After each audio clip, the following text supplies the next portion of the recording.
ഭഗവദ്ഗീത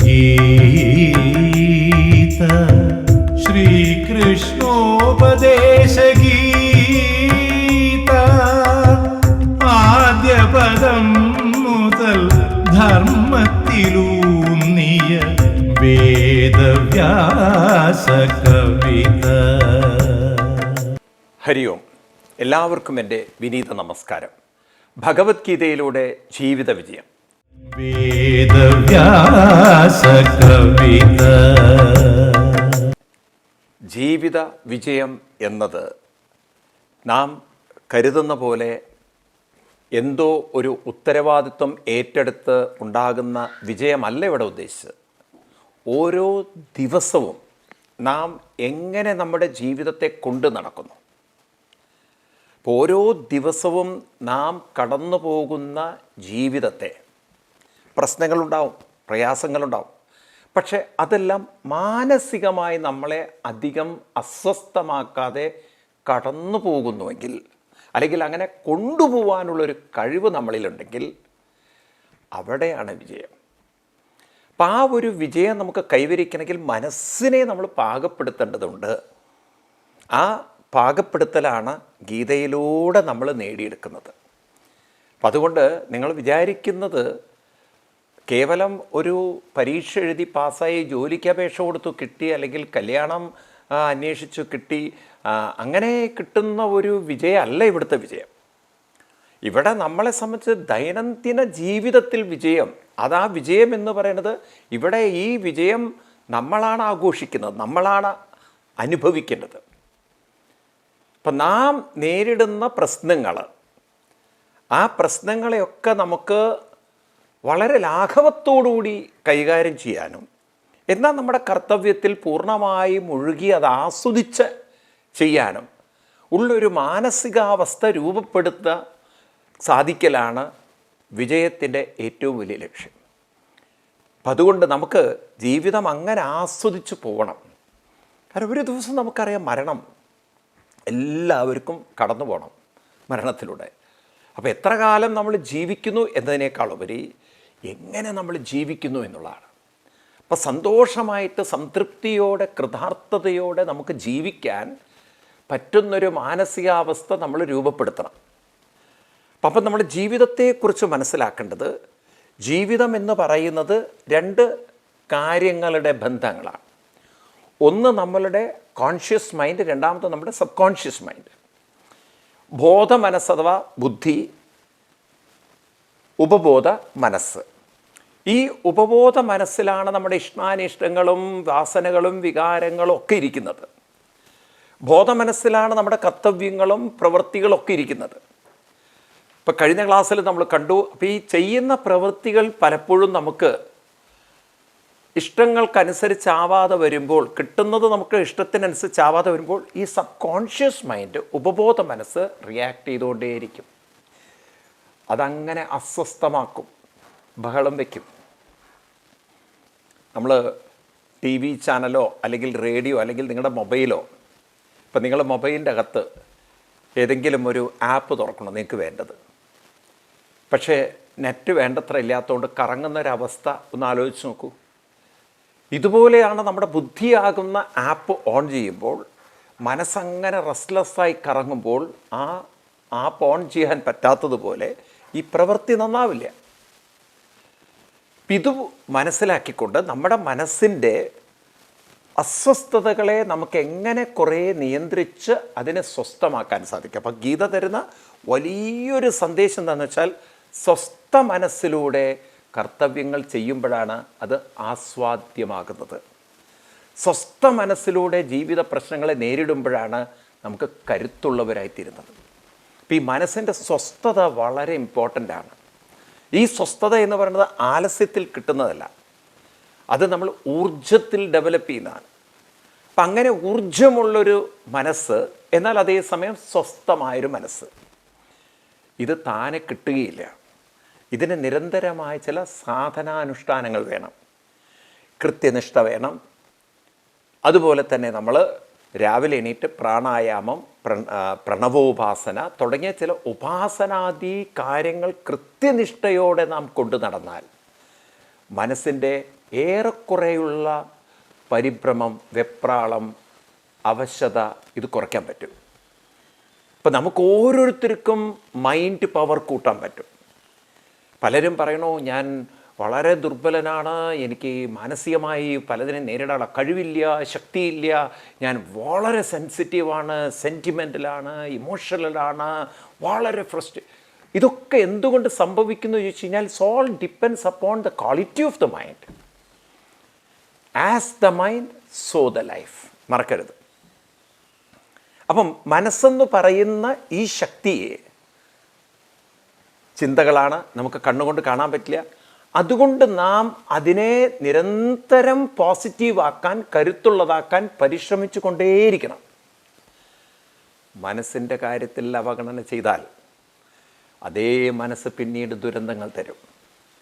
ചെറുപ്പത്തിൽ കളിയിൽ അങ്ങനെ മുഴുകി പഠനത്തിൽ ശ്രദ്ധ വയ്ക്കാതെ പോയാൽ പിന്നെ കൂട്ടുകാരൊക്കെ വലിയ പൊസിഷനിലെത്തി താൻ പുറകിൽ നിൽക്കുമ്പോൾ കുറ്റബോധം തോന്നും. കഷ്ടം, അന്ന് പഠിക്കാമായിരുന്നു, അന്ന് മെനക്കെടാമായിരുന്നു. ഇപ്പം നമ്മുടെ സമയം നാം അമിതമായി എവിടെ വേസ്റ്റ് ആക്കിയിട്ടുണ്ടോ പിന്നീട് ദുഃഖിക്കേണ്ടി വരും. ചെറുപ്പകാലത്തിൽ ഇപ്പം ധാരാളം കുട്ടികളുടെ പ്രശ്നം അതാണ്, ഓൺലൈൻ ഗെയിമിൽ അങ്ങനെ കുടുങ്ങിയിരിക്കുക. അപ്പം അതുകൊണ്ട് എന്ത് പറ്റണോ, നല്ലൊരു വ്യക്തിത്വം രൂപപ്പെടുത്തേണ്ട സമയത്ത് കളിയിൽ അങ്ങനെ മുഴുകിക്കഴിഞ്ഞാൽ പിന്നീട് ഒരു വ്യക്തിത്വം ഡെവലപ്പ് ചെയ്യാൻ പറ്റാത്തൊരു ഘട്ടത്തിലേക്ക് കാലം കൊണ്ടെത്തിക്കും. കാരണം ഈ അഡിക്ഷനൊക്കെ ഡിപ്രഷനായി മാറും, ഈ അഡിക്ഷനൊക്കെ ഫ്രസ്ട്രേഷനായി മാറും. മനസ്സ് അങ്ങനത്തെ ഒരു സംഭവമാണ്. അപ്പം അതുകൊണ്ടാണ് പണ്ടുകാലം മുതൽക്കേ കുട്ടികളെ വളർത്തിക്കൊണ്ടുവരുന്നതിൽ അച്ഛനമ്മമാർ വളരെ സ്ട്രിക്റ്റായിട്ട് ഒന്നേ വിളിച്ചോ ഒലയ്ക്ക കൊണ്ട് അടിക്കണം എന്നൊക്കെ പറഞ്ഞത് ഒലയ്ക്ക കൊണ്ട് അടിക്കാൻ വേണ്ടിയിട്ടല്ല, ആ കുട്ടിയുടെ ജീവിതത്തിൽ മാനസികമായി വളരെ ശക്തിപ്പെടേണ്ട സമയത്ത് അലസതയും അസ്വസ്ഥയും അല്ലെങ്കിൽ വളരെ ലാഘവത്തോടെ ഇങ്ങനെ കളികളിലൊക്കെ മുഴുകിക്കഴിഞ്ഞാൽ ആ വ്യക്തിത്വത്തിൽ നിന്ന് മഹത്തായൊരു വ്യക്തിത്വത്തെ രൂപപ്പെടുത്താൻ പറ്റാതെ വരും. കാലം മുന്നോട്ട് പോയിക്കൊണ്ടിരിക്കും. കളഞ്ഞ കാലവും പറഞ്ഞ വാക്കും എറിഞ്ഞ കല്ലും തിരിച്ചെടുക്കാൻ പറ്റില്ല എന്നാരോ പറഞ്ഞതുപോലെ നമ്മുടെ സമയം വളരെ ഇമ്പോർട്ടൻ്റ് ആണ്.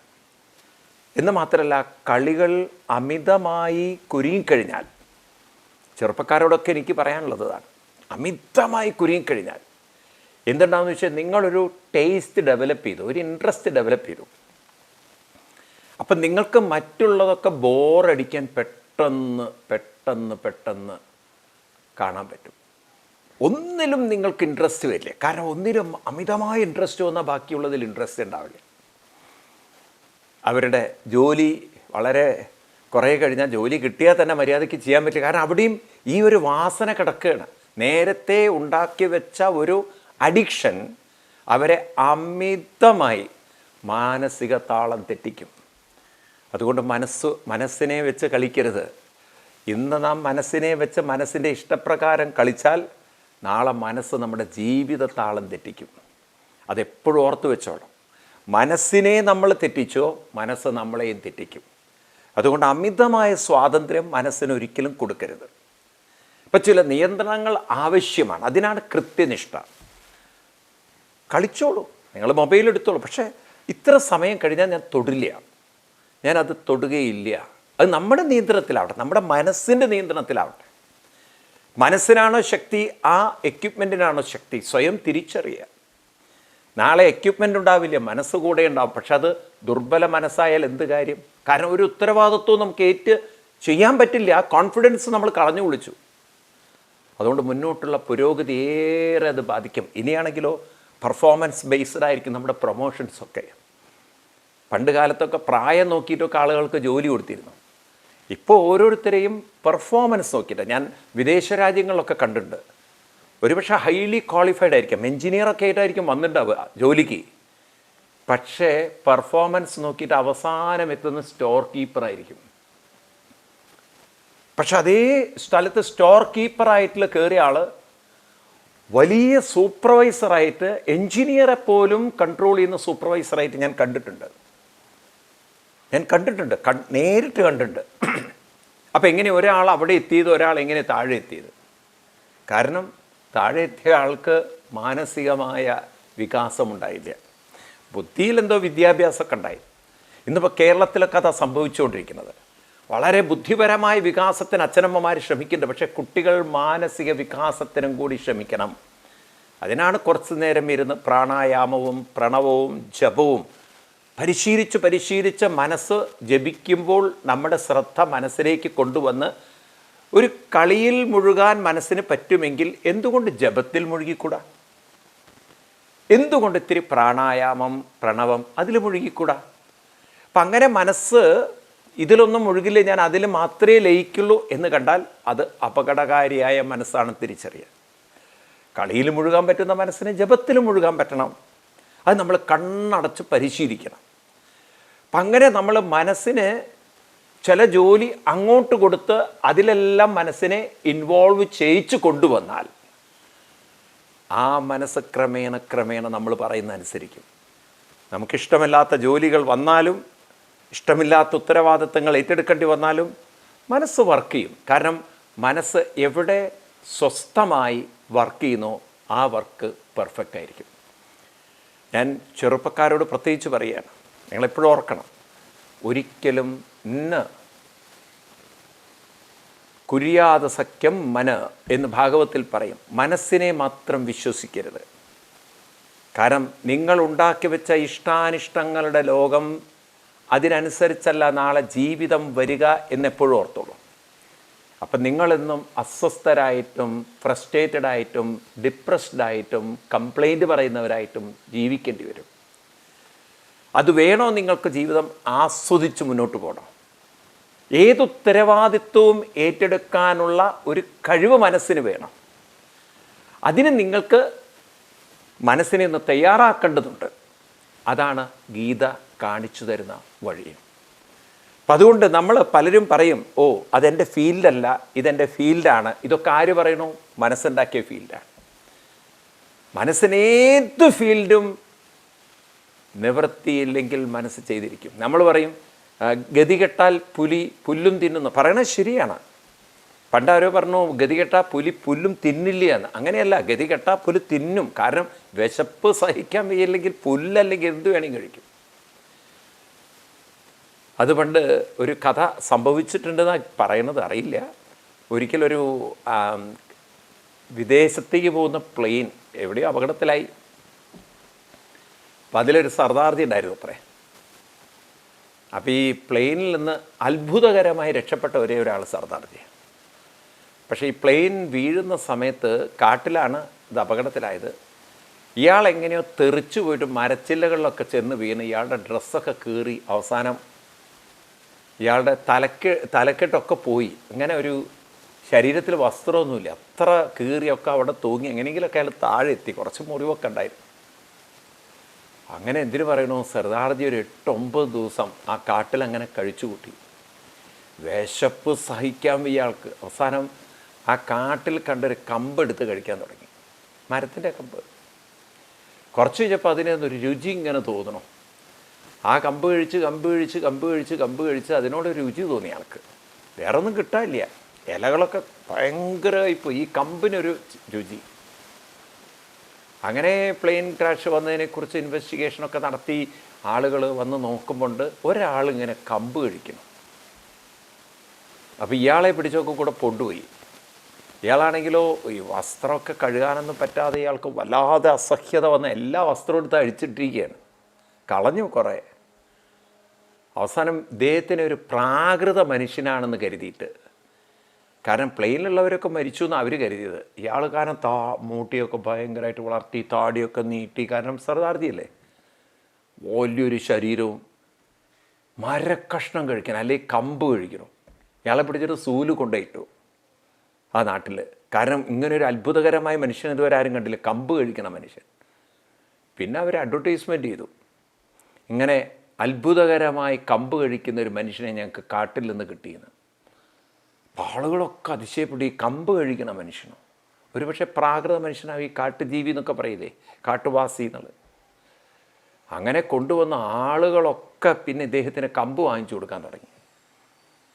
എല്ലാവരും ഓരോ നിവൃത്തിയിലൊക്കെ കമ്പ് ഇങ്ങനെ കെട്ടായിട്ടാണ് വരുന്നത്. അവസാനം ഇദ്ദേഹത്തിനെ കാണാൻ വേണ്ടിയിട്ട് എങ്ങനെയൊരു സർദാർജി വന്നു വിട്ടു. സർദാർജിക്ക് ഇയാളെ കണ്ടപ്പോൾ സർദാർജിയാണ്. ഞാൻ ചോദിച്ചത് എന്താ ഇയാൾ കമ്പ് കഴിക്കണമെന്ന് ചോദിച്ചവൻ പറഞ്ഞു, കമ്പ് കഴിക്കല്ല, നിവൃത്തികേടോട് കഴിച്ചാണ്. ഇവറ്റകളത് കണ്ടപ്പോൾ അവർ കരുതുക ഞാൻ കമ്പാ കഴിക്കണമെന്ന്. അങ്ങ് പോയി കുറച്ച് പക്കോടയും ഇതൊക്കെ കൂടെ സംഘടിപ്പിക്കുമെന്ന്. കാരണം അത്ര വിശപ്പും ബഹളമായിട്ടിരിക്കുകയാണ് അയാൾ. സർദാർജിയുടെ ആ ഒരു വേറെ സർദാർജിയെ കണ്ടപ്പോഴുള്ള സന്തോഷം ഉണ്ടല്ലോ, സഹിക്കാൻ ഇയാൾക്ക്. എങ്ങനെയെങ്കിലും കുറച്ച് വെള്ളവും പച്ചവെള്ളം കൊടുക്കണതേ, കുറച്ച് കാപ്പിയോ ചായയോ കുറച്ച് പക്കോടയൊക്കെ എടുത്തുകൊണ്ടിരാൻ പറയാൻ എന്ന് പറഞ്ഞ പോലെ ഇവിടെ മനുഷ്യൻ്റെ മനസ്സ് ചില ശീലങ്ങൾ അങ്ങനെ ഉണ്ടാക്കി അതിലങ്ങനെ പോയി കഴിഞ്ഞാൽ പിന്നെ മനസ്സിന് അത്ര എളുപ്പമല്ല ലോകത്തിൽ ജീവിക്കാൻ. അതാണെന്ന് പലരും ദുരിതം അനുഭവിക്കുന്നത്. Their mind is not eligible to accommodate everything. മനസ്സിന് പറ്റും. പക്ഷെ സാഹചര്യം വന്നാൽ പുല്ലല്ല കമ്പു, അതിനപ്പുറത്തും മനുഷ്യൻ ജീവിക്കും. കണ്ടില്ലേ നിങ്ങൾ ഈ പണ്ട് ഗുജറാത്തിലൊക്കെ ഭൂകമ്പം വന്നിട്ട് വലിയ കോടീശ്വരന്മാർ പോലും പാത്രം എടുത്തിട്ട് യാചിക്കുക ഭക്ഷണം വിശന്നിട്ട്. കേരളത്തിൽ പ്രളയം വന്നിട്ട് തോണിയിലൊക്കെ പോകുന്ന കാഴ്ച കണ്ടില്ലേ? എന്താണോ കിറ്റ് എവിടെ നിന്നാണ് കിട്ടിച്ചാൽ അത് കഴിക്കുക. ബാത്റൂമും ടോയ്ലറ്റും ഒക്കെ വെള്ളത്തിൽ മുങ്ങിയിരിക്കുകയാണ്. അപ്പം പിന്നെ എവിടെയാ മനുഷ്യൻ മൂത്രം ഒഴിക്കുക, എവിടെയാ ബാത്റൂം, എവിടെയാ ടോയ്ലറ്റിൽ പോവുക? ചിന്തിച്ചു നോക്കൂ നിങ്ങൾ. മനുഷ്യനെ പ്രകൃതിക്ക് പോലും വല്ലാത്ത പരീക്ഷണത്തിലൂടെ കൊണ്ടുപോകാൻ പറ്റും, ദുരിതങ്ങളിലൂടെ കൊണ്ടുപോകാൻ പറ്റും. അപ്പം നമ്മുടെ മൈൻഡ് കുറേ നമ്മൾ ഇന്നത്തെ കാലഘട്ടത്തിനനുസരിച്ച് പോസിറ്റീവാക്കി മാറ്റേണ്ടിയിരിക്കുന്നു. കാരണം ഏതൊക്കെ വെല്ലുവിളികളാണ്, ഏതൊക്കെ പ്രശ്നങ്ങളാണ്, ഏതൊക്കെ കാര്യങ്ങളെയാണ് നമുക്ക് അഭിമുഖീകരിക്കേണ്ടതെന്ന് അറിയില്ല. അങ്ങനെയൊരു മനസ്സ് നമുക്ക് വേണമെങ്കിൽ അതിന് കരുത്തും ശക്തിയും ഉണ്ടാവണം. തോന്നിയതുപോലെ അതിനെ അഴിച്ചു വിടരുത്. എപ്പോഴും നിങ്ങൾ ഗെയിമിലും എപ്പോഴും നിങ്ങൾ മൊബൈലിലും കുരുങ്ങിപ്പോയാൽ പിന്നെ അതിന് പുറത്ത് കിടക്കാൻ എളുപ്പമല്ല. അതുകൊണ്ട് കുറേ രാവിലെയെങ്കിലും കുറേ സമയം, അതുപോലെ രാത്രി കുറേ സമയത്തേക്ക് ഈ മൊബൈലൊന്നും ഇല്ലാതെ ജപിക്കാനും പ്രാണായാമം ചെയ്യാനൊക്കെ പരിശീലിക്കുക. അങ്ങനെ സാധിക്കുമ്പോൾ മനസ്സ് കുറച്ചൊക്കെ നമ്മൾ പറയുന്നത് അനുസരിക്കാൻ തുടങ്ങിയാൽ, കർമ്മമേഖലകളിലേക്ക് അതിനെ കൊണ്ടുവരുമ്പോൾ മനസ്സിലാക്കുക, സ്വസ്ഥ മനസ്സ് തരുന്നത് വളരെ ആസ്വാദ്യകരമായ ജീവിതമാണ്. മനസ്സിൻ്റെ സ്വസ്ഥത കൂടുന്തോറും ഏകാഗ്രതയും ചെയ്യുന്ന കാര്യത്തിൽ പാഷൻ ഇൻവോൾവ്മെൻറ്റ് കൂടും. ഇപ്പം നമ്മളെപ്പോഴും അത് ഓർത്തോണം. മനസ്സിൻ്റെ ഏകാഗ്രത കൂടുന്തോറും അതിലുള്ള എൻജോയ്മെൻറ്റ്, അതിലുള്ള സുഖം, അതിലുള്ള സന്തോഷം കൂടിക്കൂടി വരും. ഇപ്പം കൃഷ്ണൻ നമ്മുടെ മുന്നിൽ അവതരിപ്പിക്കുന്ന രണ്ട് കാര്യങ്ങളാണ്. നമുക്ക് ആ ശ്ലോകം ആദ്യം നോക്കാം, എന്നിട്ട് അതിൻ്റെ അർത്ഥം കഴിഞ്ഞ ക്ലാസ്സിൽ കണ്ടതാണ്, ഒന്നുകൂടി നോക്കാം. 4-ാം അധ്യായത്തിൽ 18-ാം ശ്ലോകം. കർമ്മണ്യകർമ്മയ പശ്യേ അകർമ്മണി ച കർമ്മയ സബുദ്ധിമാൻ മനുഷ്യേഷു സയുക്ത കൃഷ്ണ കർമ്മകൃത്. കർമ്മണി അകർമ്മ, അതായത് ബുദ്ധിപരമായി അവനവൻ്റെ കർത്തവ്യങ്ങൾ അനുഷ്ഠിക്കുമ്പോൾ മനസ്സ് അകർമ്മം ചെയ്യട്ടെ, മനസ്സ് ശാന്തമാവട്ടെ, മനസ്സ് സ്വസ്ഥമാവട്ടെ, മനസ്സ് കർമ്മങ്ങളിൽ, പ്രവൃത്തികളിൽ, ഉത്തരവാദിത്വങ്ങളിൽ മുഴുകട്ടെ. അപ്പം ആ മനസ്സിനെ നമ്മൾ അസ്വസ്ഥമാക്കാൻ അനുവദിക്കരുത്. ഇഷ്ടപ്പെടാത്തതാണെങ്കിലും മനസ്സിനോട് പറയണം, involvement makes life happy. Involvement makes everything so happy. So involve. മൈൻഡിനെ റെസ്റ്റ്ലെസ് ആക്കരുത്, മൈൻഡിനെ വേണ്ടാത്തത് ചിന്തിക്കാൻ അനുവദിക്കരുത്. ഇഷ്ടമല്ലെങ്കിൽ പോലും കാം ആൻഡ് ക്വയറ്റ് എന്ന് മൈൻഡിനെ പരിശീലിപ്പിക്കുക. രണ്ടാമത്തത് അകർമ്മണി കർമ്മച്ച്. ശരീരം സ്വസ്ഥമായിട്ടിരിക്കുമ്പോഴും അനാവശ്യ ചിന്തകളിലേക്ക്, അനാവശ്യ കാര്യങ്ങളിലേക്ക് മനസ്സിനെ അമിതമായി കൊണ്ടുപോകരുത്. ടെംപ്റ്റേഷൻസ്, മൊബൈൽ ഉണ്ടാവാം, ടാബ്ലറ്റുകൾ ഉണ്ടാവാം, പല കൂട്ടുകാരുണ്ടാവും, അതൊക്കെ വേണം നമുക്ക്. പക്ഷെ പരിമിതി വേണം. കുറച്ച് സമയത്തെങ്കിലും ശരീരം അകർമ്മത്തിൽ ഒന്നും ചെയ്യാതിരിക്കുമ്പോൾ മനസ്സ് നാമജപാദി കർമ്മങ്ങളിൽ വ്യാപൃതമാവട്ടെ. മനസ്സിനെ നാം പറയുന്ന കർമ്മങ്ങളിൽ, മനസ്സ് പറയുന്ന കർമ്മങ്ങൾ നാം ചെയ്യല്ല.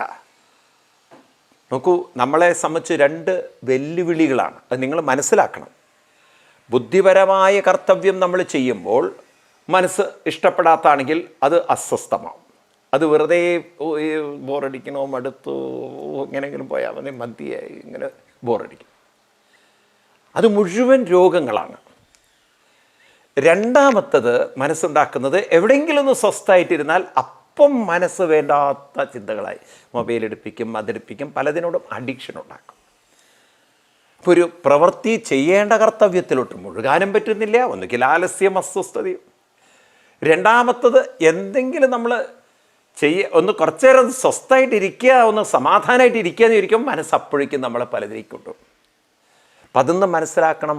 Mind is not listening to us. Mind is not working under our control. We are not the masters of our mind.